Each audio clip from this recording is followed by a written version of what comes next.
Let me tell you a little bit about the center for those not familiar with the Center for Research on Aging.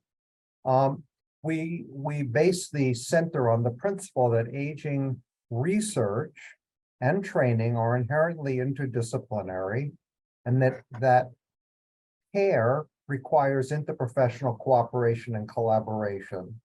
We're a center without walls. We don't have a central place. We're dispersed throughout the university and beyond.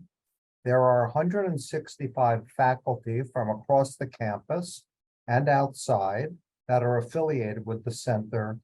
And in 2022, those affiliated received a total of about $74 million in new extramural funding. Our mission is to facilitate research and research training in aging, which we hope today's session will stimulate some interest and perhaps lead to some new collaborative efforts. We have a leadership group, which is represented here, with members from all of the schools on our campus and at UMBC.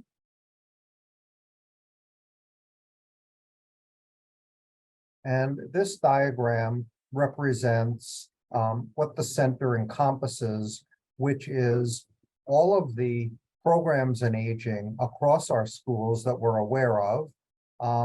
And all of them come together under this large umbrella of the Center for Research on Aging, where we draw on their research emphases. Many of them deal with other dimensions of care, and our focus here is on our research enterprise. The affiliations break down according to school and location. Most are in the School of Medicine, School of Nursing. Those two schools have the most scientists doing work in aging.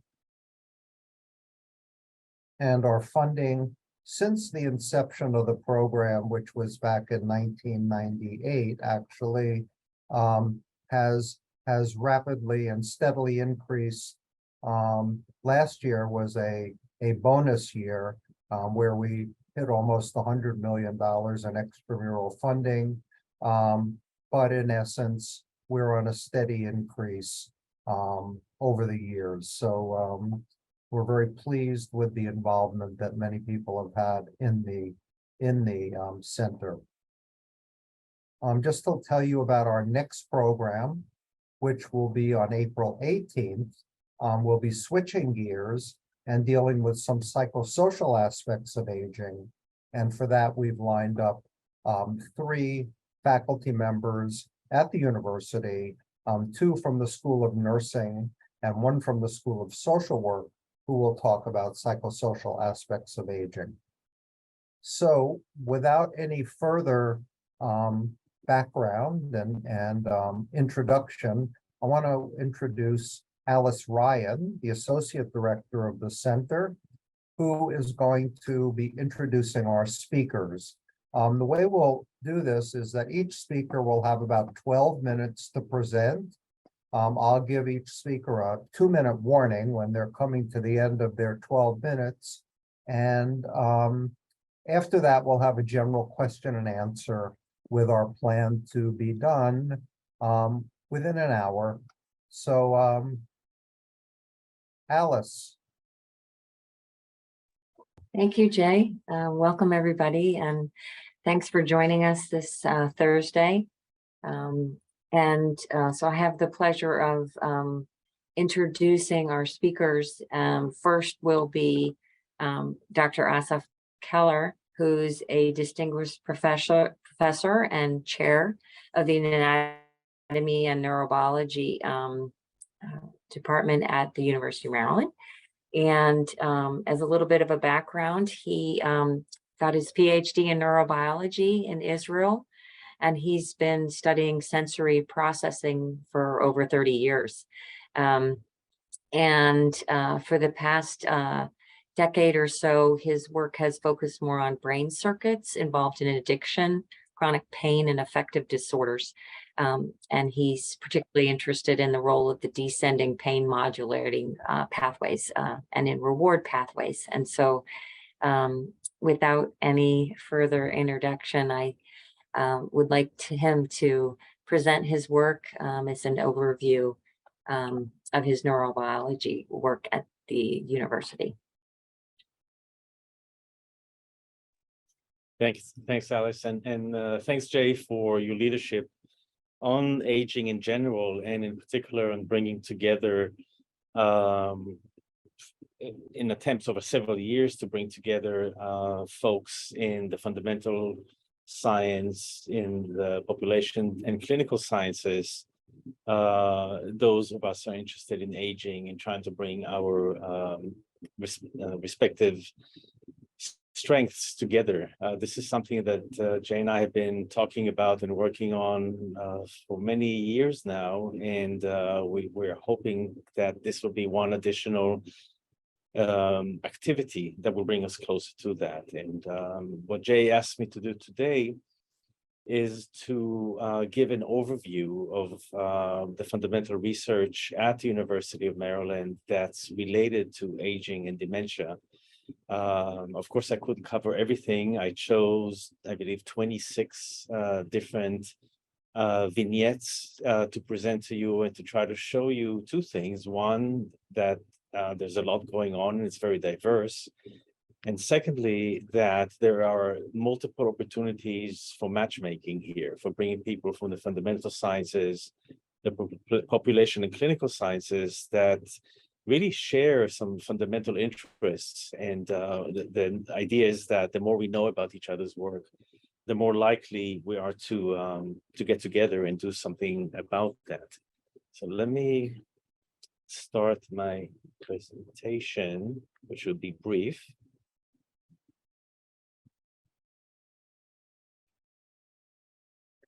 This is working, right? So this is a No, it's not sharing. not sharing. Okay. Thank you for telling me that.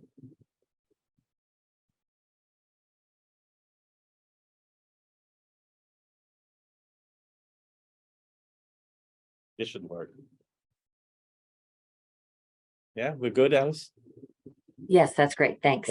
Thank you. So this is a slide that my colleague, Mishi Kelly in our department allowed me to use.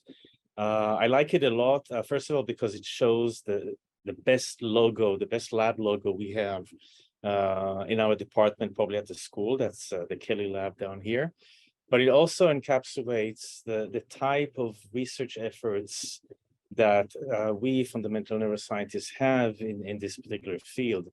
And what this tries to represent is the notion that we start off with a particular disease process, in this case, some form of dementia, and try to replicate in an animal model some of the phenotypes of that disease process. It could be behavior, it could be changes in particular brain circuits, and try to create a model of that disease process and study the circuitry and cellular underpinnings that may explain some of these phenotypes, and then bring this down to the level of individual proteins, even the protein, the crystallographic protein structure, see how they misfold and how this might represent some disease processes, and then take this all back again, try to correct some of these deficits and see if these corrections applied to these animal models reverse some of these phenotypes, and then ask to what extent these changes are translational. So it really is a research that encompasses various levels of organization with a strong push to bring them towards translation. And we, unfortunately, as my other colleague, Iris Lindberg, reminds me, it's really difficult to find a database of all the relevant research that happens at the School of Medicine in this field. So if you comb through Reporter and some other data that we collected, you can create a list of some of the research programs. I've done so here. This is not meant to be comprehensive in any way, and I apologize for those left out. This is just for demonstration purposes. Clearly, it's difficult to try to make sense of all of this. So I try to do that. I try to see if we can group these into some in some meaningful way. And when you do that, you find that we have quite a lot of research that focuses on proteins and their structure and their interactions in a variety of degenerative and related diseases. Changes in proteins and particular enzymes that are involved in age-related changes that drive particular behaviors, especially those related to decline in social memories, which are some of the earliest changes that we see. Interesting findings that some of the biochemical changes that occur with early onset Alzheimer's disease can share mechanisms with those in other disease processes, such as in age-related macular degeneration. Changes that occur in proteins and their structure and how they deal or how they affect mitochondria and process of autophagy, which is the normal cell death that occurs in the nervous system, and how these relate to degenerative diseases like ALS or frontotemporal dementia. A lot of work on autophagy and at different levels and neurodegeneration. We have several groups working on Huntington's disease. More work on particular families of proteins that shepherd and chaperone proteins around to guide neurodegeneration that happens in diseases like Alzheimer's and Parkinson, and the role of soluble proteins in brain cells, and developing ways to image them and monitor them in behaving animals as a way to predict the onset and the progression of disease. And Dudley will tell us more about his work on how misfolded proteins enter neurons and then spread from one neuron to another to drive the propagation of Alzheimer's disease. If you move to the next level up, to the cellular level, we have work both on glia and neurons, work on microglia in aging and how that drives certain behaviors and deficits, and in particular work on the susceptibility of the aging brain to traumatic brain injury. Again, an example of where population and clinical research can team up with basic research. A number of groups are looking at cellular markers that change in very early onset in Alzheimer's disease, even before the first signs and symptoms of the disease appear, and can predict their prognosis. And looking also at particular populations of cells, it turns out that the aging brain is particularly sensitive to radiotherapy, and obviously people at that age group are more likely to receive radiotherapy. If we identify those particular susceptible cells, we can develop some ways to protect them. Several groups looking at the neuroinflammation in the context of aging, in general processes that occur there, developing RNA sequencing pipelines to characterize the neurodegeneration and inflammation that occurs in a number of disease processes, for example, in Huntington's disease, looking at inflammatory mechanisms that occur in traumatic brain injury in the aging that I mentioned earlier, and their effect on olfaction. As many of you know, deficits in olfaction are some of the earliest ones that are predicting development of neurodegenerative diseases, and looking at ways to try to prevent these effects of neuroinflammation and on the immune system by using exercise and demonstrating the brain circuits and the molecules that are affected by exercise in a positive way.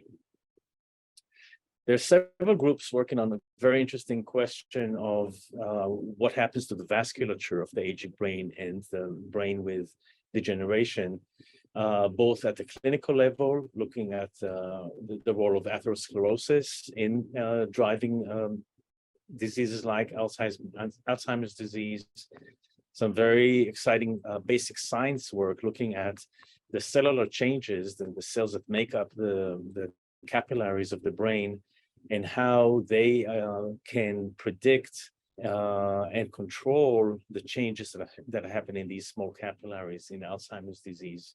This is happening also at the human level with a couple of groups looking at changes in perfusion in the brain in early onset Alzheimer's, and how that can predict the progression of disease. And we'll hear about that a little later by one of the speakers.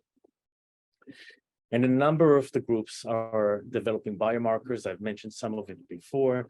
The idea here is to use modern molecular techniques and bioinformatics to develop pipelines that can allow us to reveal those individuals that are more susceptible to developing these disease, find out which cells and which organelles within the cells are susceptible, and then target therapies to try to reverse or ameliorate the changes in these individuals.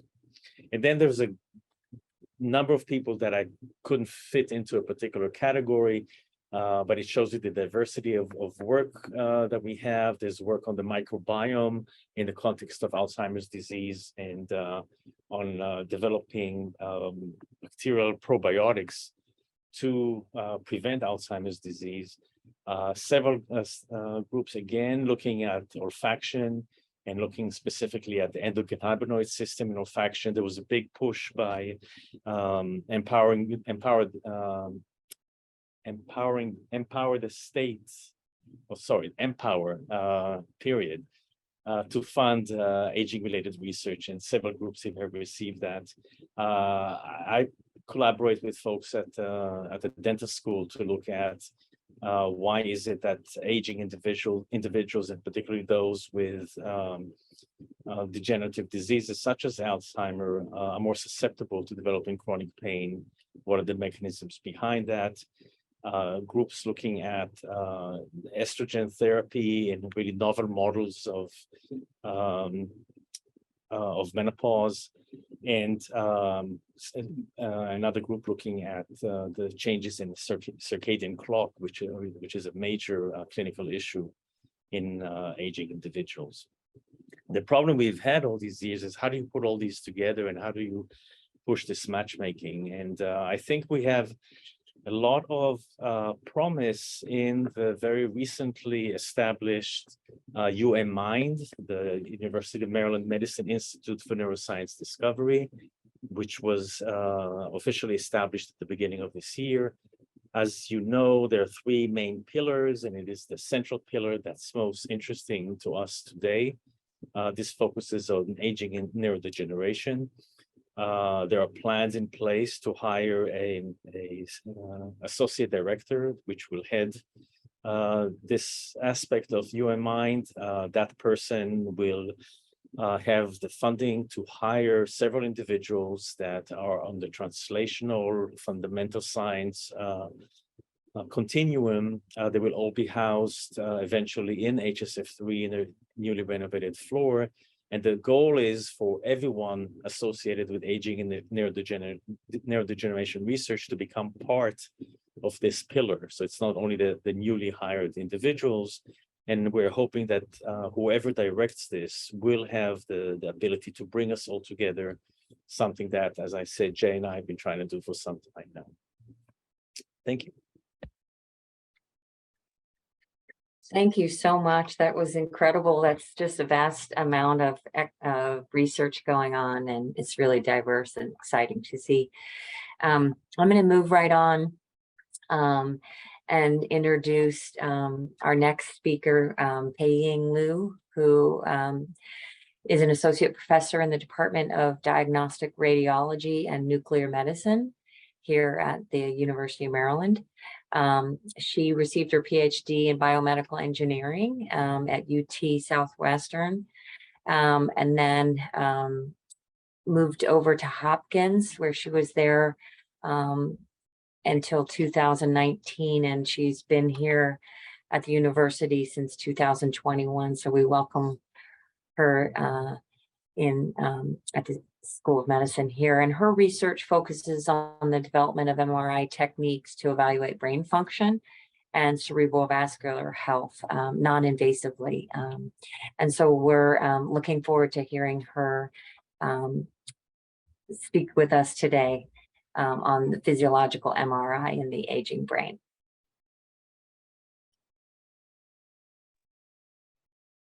Okay, can you hear me now? Yes. All right. Yeah, thank you for the introduction. My slide is not going advanced on. It kind of freeze here. Let me restart it.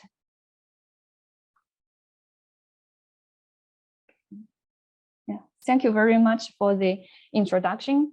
And it's a great pleasure to talk to you today about the MR findings of brain physiological changes in aging and also in dementia.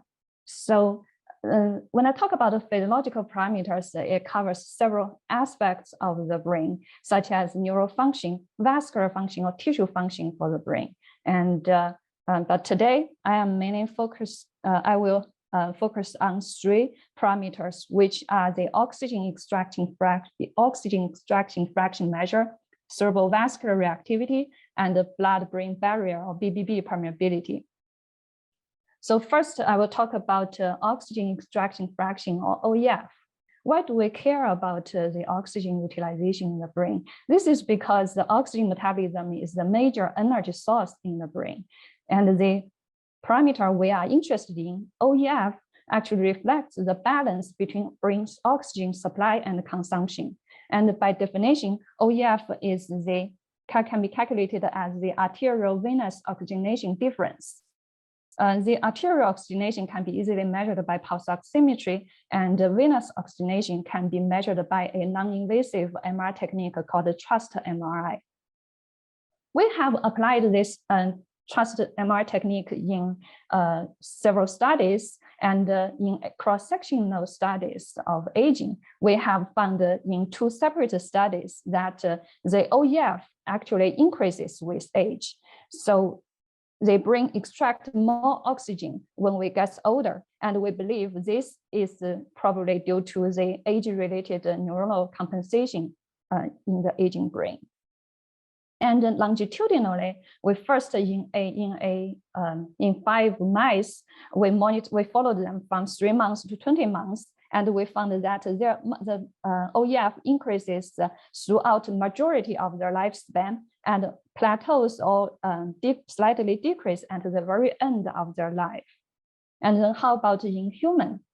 In a subcohort of the BioCard study, we followed 137 participants and with 2 years, and we found that, so these are all elderly participants, and we found that their oxygen extraction fraction increases with age after just a 2 years interval. And interestingly, if we divide the cohort into people with high vascular risks and or people with low vascular risks, we found that the OEF increase with age is much more pronounced in those with high vascular risks than those with low vascular risks. And statistically, we found that the changes in OEF is positively associated with the changes in vascular risk scores or in white matter hyperintensity of those subjects. And both the vascular risks and white matter hyperintensity are measures of vascular pathology in the brain. So this made us to conclude that the longitudinal OEF change in older adults is primarily related to vascular pathology. And then how about the AD pathology, which is kind of an interesting topic, a hot topic nowadays.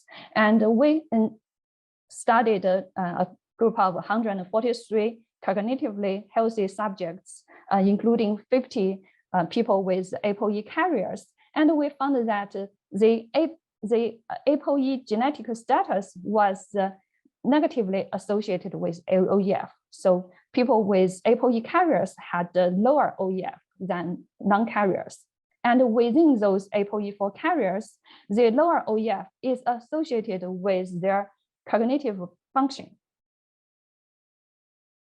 And then those are in normal, cognitively normal patients. And in patients with a mild cognitive impairment, we found that their OEF is significantly lower in those with MCI than the normal controls.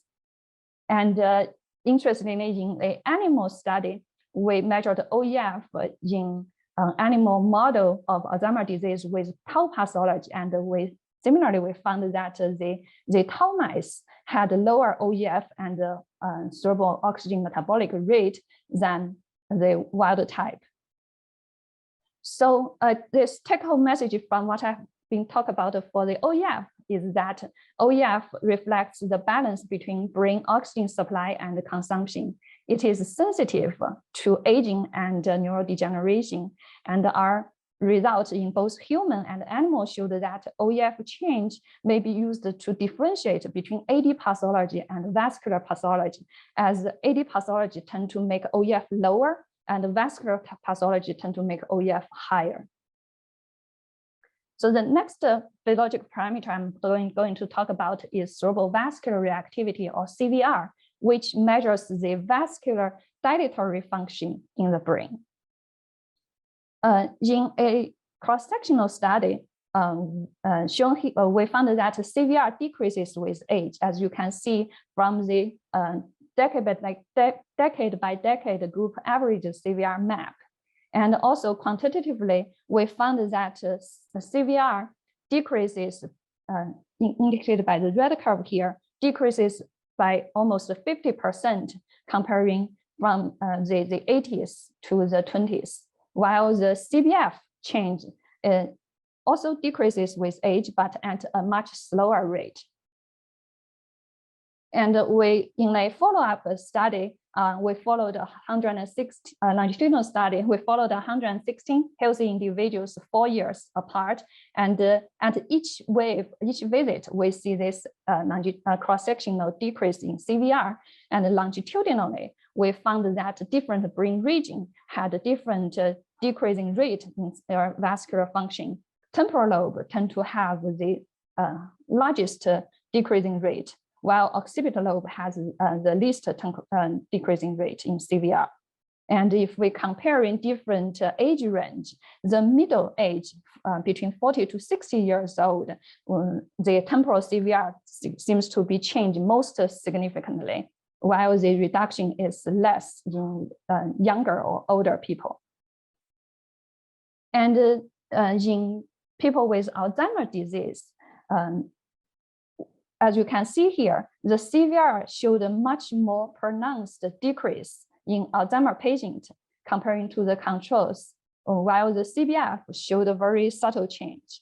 And we also found that CVR is significantly correlated with the white matter hyperintensity lesion volume.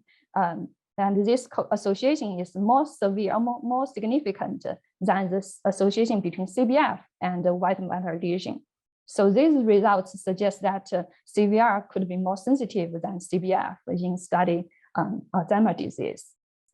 And we also applied the CVR measure in patients with MCI, and those subjects have enriched vascular risk. And in this study, we found that the MCI and the demented group, the impaired group, had a significantly lower whole brain CVR comparing to the normal controls. And this CVR is also correlated with their MoCA measure. And people with higher CVR tend to have a better MoCA measure. And similarly, we also found the positive association between CVR and a composite cognitive score. And interestingly, we found that this association between CVR and cognition is still existing even if we take into AD pathology, A-beta 42 and tau into account. And CVR was not associated with A-beta 42 or tau. So our findings suggest that CVR may represent a different aspect of brain abnormality from AD pathology. And in a multi-site study, we conducted the CVR measure at different sites And each of the sites were able to reproduce this finding that CVR is associated with cognition, suggesting that CVR is a good biomarker in MCI or vascular dementia. So the take-home message for CVR part is that CVR is an index of brain blood vessels dilatory function, and it could be more sensitive to aging and neurodegeneration than basal measures like blood flow. And our findings also suggest that CVR is correlated with cognitive function and represent a different aspect of brain abnormality from the AD pathology measured by tau or amyloid. So the last parameter I'm going to introduce is the blood-brain barrier permeability or BBB permeability. BBB permeability is a hot topic, and it is now realized that the BBB disruption is associated with multiple pathways of neurodegeneration. And we have introduced this method of webcast MRI, which allows the measure of water permeability indicated by this water permeability surface area product non-invasively without any contrast agent. And we have applied this technique in normal elderly, and in 49 elderly participants, we found that this water BBB permeability increases with age. If this is what we expected, the vascular function will compromised in aging. And we also applied this technique in MCI patients, and we actually measured both water permeability and albumin permeability and using CSF. And we found that the MCI patients has significantly higher water permeability than the normal controls, indicate some leakage of the vasculature, while the albumin permeability did not show significant difference between MCI and the normal controls. This is probably because the water molecule is much smaller than albumin molecule. So the water permeability measure is more sensitive to subtle changes in BBB permeability. And we also found that BBB permeability is significantly correlated with cognition, with memory and composite cognition. And comparing to AD pathology, we found that the BBB permeability to water is related to A-beta 42 and tau, but not the BBB permeability to albumin. But interestingly, when we consider the vascular risks or vascular pathology, the permeability to albumin was found to be significantly related to vascular risks, but not water permeability. So this led us to come to this model that comparing to normal BBB, the Alzheimer pathology, AD pathology tend to show subtle leakage. So it is more sensitive to small molecules and can be measured by water permeability, while the vascular pathology or vascular disease tend to cause larger BBB leakage and make the BBB more sensitive to larger molecules such as gadolinium or albumin. So the take-home message for the BBB permeability is that this parameter to BBB permeability to water can be determined using MRI without contrast agent, and the BBB breakdown in cognitive impairment and dementia is related to both Alzheimer's and vascular pathology, but they are at a different scale. So finally, in summary, my lab is focused on MR techniques to measure different physiological parameters of the brain, such as cerebral blood flow, oxygen utilization, vascular reactivity, and BBB permeability.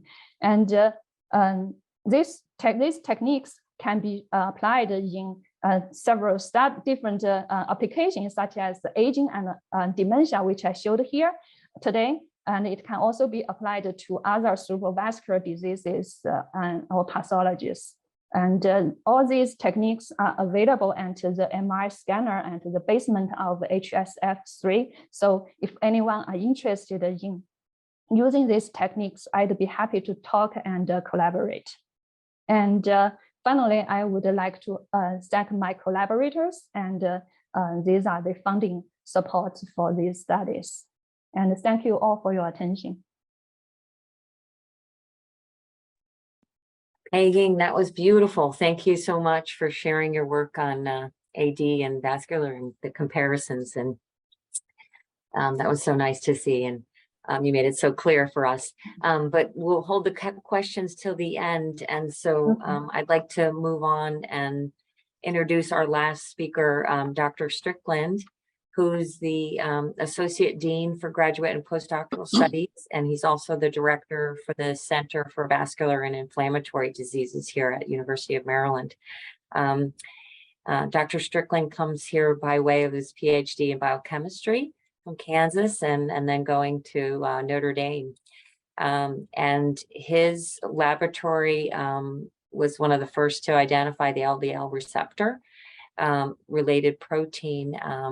And he's also discovered other receptors along the way, and his ongoing projects and investigate this LRP1 receptor in regulating thrombosis, cell migration, and a couple other pathologies. So Dr. Strickland, if you would like to go ahead and give your presentation, we'd love to hear. Share screen. It's not working very well.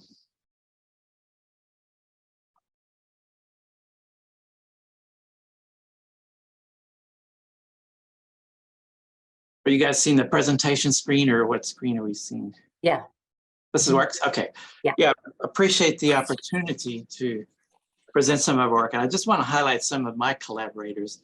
Most of the work that I'm going to describe today has been done by a postdoctoral fellow in the lab, Joanna Cooper, and a graduate student, Mashud, along with Molly and Celine, who have helped out. We also have collaborators that we work with from Boston, Brad Hyman's group. He's actually the director of the Alzheimer Center up at Mass General. So it's a collaborative effort.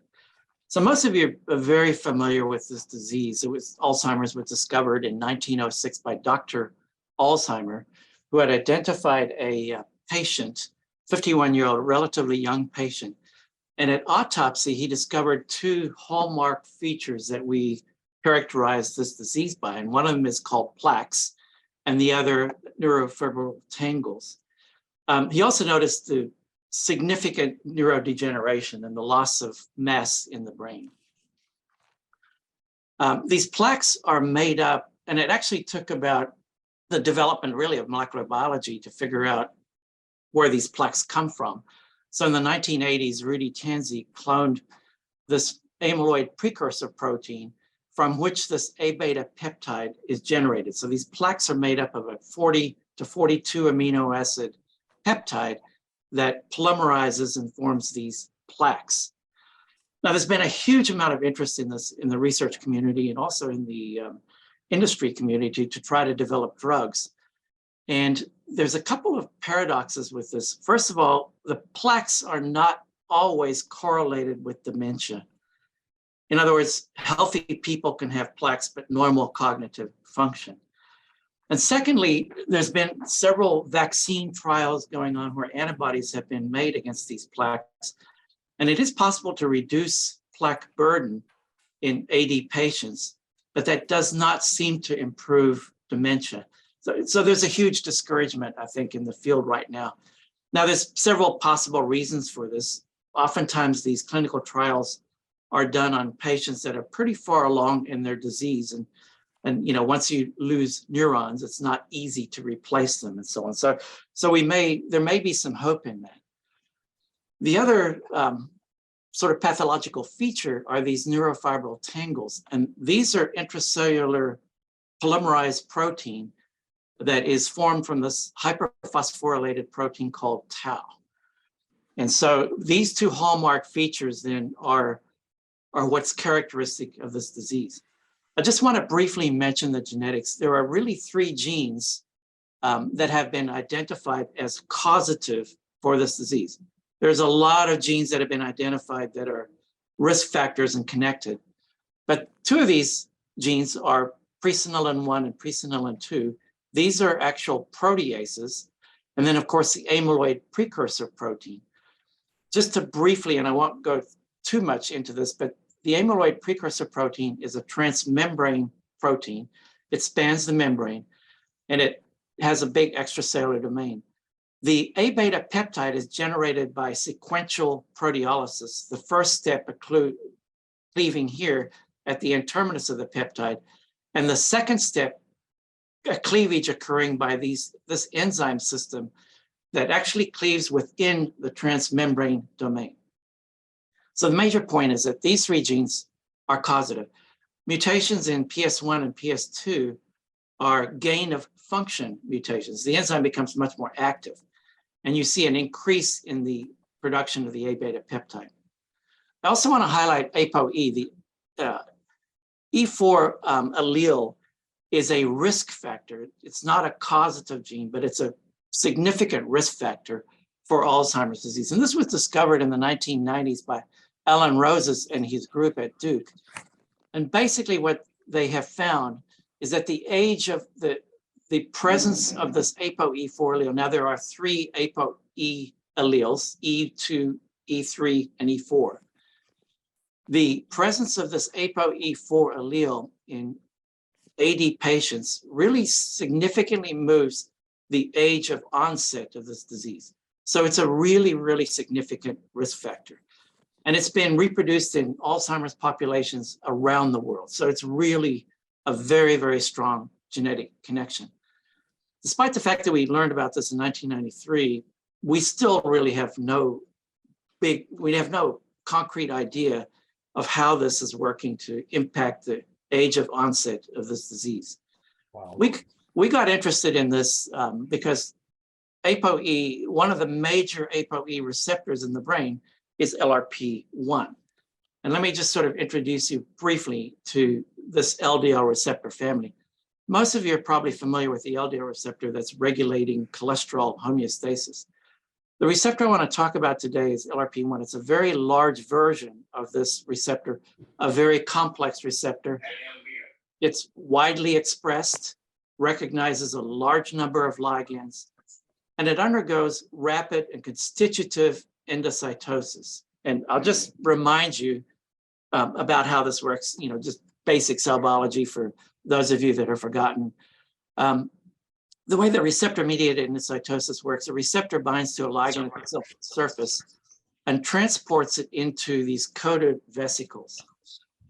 In these endosomes, the pH is reduced due to proton pumps, and the ligands dissociate from the receptor.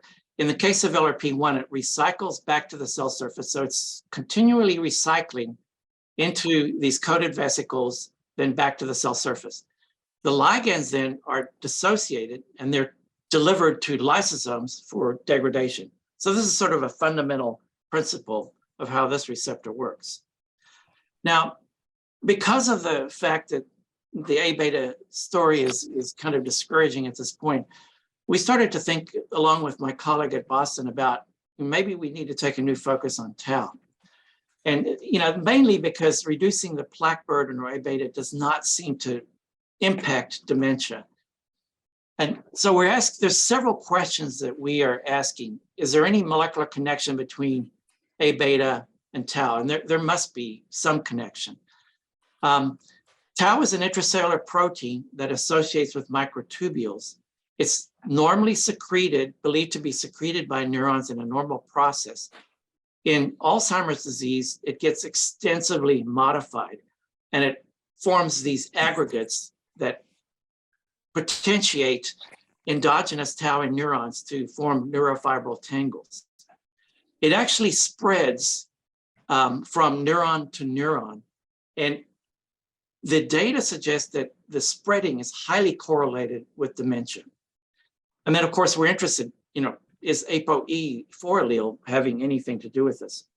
I'll just sort of describe this. These neurofibril tangles appear first in the transentorhinal region of the temporal lobe, And then they spread to the hippocampus and then throughout the neocortex. And this spreading then is correlative with the dementia. Now, these types of tangles are found in several neurodegenerative diseases besides Alzheimer's. And so it's not unique to Alzheimer's. So in 2020, an article came out in Nature. It was from Kenneth Kosick's group in Santa Barbara. And they identified LRP1 as what they called a master regulator of tau uptake and spread in neurons.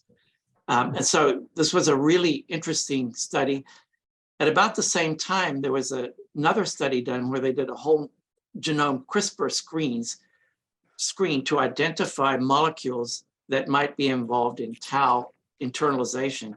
And they also identified LRP1 with a bunch of other molecules that are associated with it.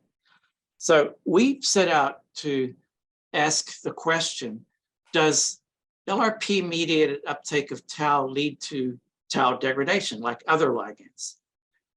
The second thing we're interested in, can LRP1 bind to the pathogenic forms of tau?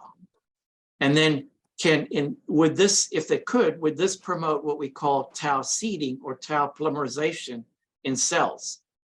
And then finally, is this the only receptor that can mediate tau uptake, or are there others to identify? Obviously, this would then be the basis for a pharmacological blockade to prevent the spreading of the disease. So there's quite a bit of interest in this. I'm just going to describe two experiments. I don't want to, bore you with a lot of data, but I just want to describe two experiments that addresses these. In the first experiment, we did what's called a single cycle endocytosis experiment. And what we did is we labeled tau and we incubated it with cells at 4 degrees. And what happens at 4 degrees, endocytosis is blocked. These cells are not capable of internalizing ligands because that process is blocked. After incubating, we wash the media, replace it, and then we raise the temperature to 37 degrees to trigger endocytosis. And we just find out what happens to the ligand. And we're looking at 2 cell lines. We have an LRP expressing cell line, and we have a cell line that's genetically deficient. We've deleted the LRP gene in those cells. And the first thing you can see, a very rapid disappearance of LRP from the cell, of tau, the labeled tau, from the cell surface.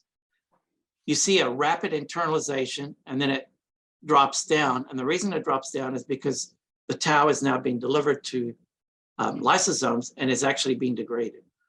So and the second thing I want to show you about this experiment is that the LRP deficient cells, they can internalize tau, but it's much less efficient. So this tells us 2 things. The monomeric tau that we're using is actually effectively delivered to lysosomes for degradation, and that LRP in these cells is the major receptor involved, but that there are other receptors that are capable of doing this. The second experiment I just want to talk about is to address the question, can LRP-mediated internalization of pathogenic forms of tau lead to tau aggregation? So not only can LRP mediate the transfer of tau from neuron to neuron, but can it also promote seeding? And the way that we do that in the literature, there's a very elegant method that's been developed. We prepare what's called these biosensor cells, where we express tau with 2 different colors on them. When these tau molecules associate and form aggregates, we get fluorescence energy transfer from one molecule to the other. And this process is called FRET, or fluorescence resonance energy transfer. And we can actually measure this. So we have a very simple way of measuring whether we can promote tau aggregation or not. Okay, so this is the experiment where we took a high molecular weight fraction, partially purified from an Alzheimer's brain, and we also had an aged match control fraction. And we incubated these fractions at different concentrations with LRP expressing cells or LRP deficient cells. And you can see that the LRP expressing cells show a tremendous ability to promote tau aggregation in these cells, taking up this high molecular weight pathogenic form of tau and promoting aggregation. Very little detected in the LRP deficient cells. Now, as a control for this experiment, we can permeabilize the cells and incubate with the high molecular weight fraction and show that the reporter system is actually working in both the cell types. So that experiment indicates that LRP1 is capable not only of taking up tau and leading to degradation, but also taking up pathogenic forms of tau and leading to seeding or aggregation. And so this is sort of the model that we're working on. In the case of monomeric tau, LRP can internalize it and lead to lysosomes for degradation. Now this slide's a little bit more complicated because we've identified another receptor that I haven't talked about that is involved in this process. In terms of pathogenic tau, it can also lead to somehow this pathogenic form of tau is escaping from these endosomal compartments and then getting into the cytoplasm to promote seeding and aggregation. And that's a process that we're really trying to understand in a little bit more detail. So I just want to summarize that LRP can meet, I haven't talked about its ability to modulate A beta, but I just want to reiterate that it seems to be capable of mediating the spreading of tau, and it can also promote tau seeding or tau aggregation when cells or mice in vivo are incubated with pathogenic forms of tau. I just want to once again highlight this is a highly collaborative work with Brad's group up there, several people in my lab, and of course the funding agencies. So I'd be happy to answer any questions. Thank you, Dr. Strickland. That was an incredible amount of work, and the depth on LRP1 is really fascinating. Jay, do you want to open it up now for Sure. questions? Why don't we just open this up for any questions? The most efficient way might be for, you can speak there, people have, just raise your hand and speak, or we're just speak up or send a note.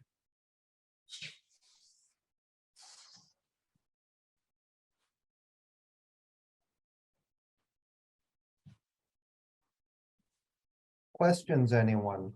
So Or that, comments? Dudley, what's your view on these clinical trials that are still trying to sweep up the wrong stuff? Yeah, so that's a very interesting question. I have some colleagues of mine that are, dedicated A beta, hypotheses and stuff. And what they claim is that the problem is that the vaccines or antibodies are not given to early onset patients. They're more, the clinical trials are done more with the older or the more advanced diseases and stuff. One of the problems with the therapy, though, is there's a significant stroke risk associated with that. So it's not ideal. And, you don't want to take a young person, put them on this, like we do for cholesterol meds and stuff, because they do. So it's just not, it's not working. Yeah, so that's, my view is they might be looking at the wrong thing. These A beta plaques may in fact not be the causative, may be sort of an epiphenomena, if you will. And that it's the actual function of the APP protein that we haven't really studied extensively. So that's another possibility. But yeah, it's really a complicated process. And I think, a lot of companies and people in the field are a little bit discouraged by the results. Yeah. Interesting. Other comments, anyone? Yeah, hi, this is Les. Great job, everybody. I have a question for the second speaker. As people get older, there are often mixed causes of dementia, particularly vascular dementia. How do you take that into consideration in your selection of your subjects and in your analyses? Right. So if when we focused on vascular dementia, we tend to recruit a subject that has more vascular risk factors such as obesity, diabetes, smoking, all those high vascular risks. And if we are going to focus on AD pathology, we tend to avoid those subjects with high vascular risks. But it is a problem because many of the people have mixed pathology. So the best way, I guess, is to measure different multiple aspects. So we have a multimodal measure of their physiology, which may help to differentiate different pathologies. Interesting. Jay, can I ask a question for the second? Yes, please, Dudley. The resolution of your MRI, would that work for small animal work, or is it primarily big animal human work? Right. So the parameters I presented today, the oxygen extraction fraction and the BBB permeability to water, those two measures are whole brain measures or global measures, and they have been successfully implemented in small animals, like I have showed the results in mice and mice models. And for the cerebrovascular reactivity, that is, we can get both global measure and regional measure, and that is also available in animal. Oh, fantastic. Thank you. Yeah, I'm just generally impressed with the amount of work that's being done, as Asaf presented, and then the techniques that Pei has been working with. They offer a lot of opportunities, and I think Dudley is alluding already to one possible way that the techniques could play out in doing some more translational work, which I know we're all trying to figure out how to do translational work that answers important discovery questions, but also can be applied and developed in human populations.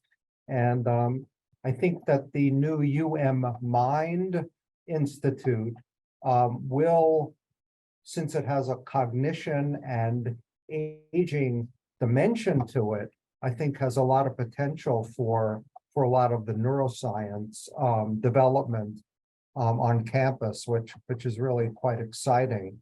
There's also some good human work going on with cognition, and I think maybe we need another session to deal with that.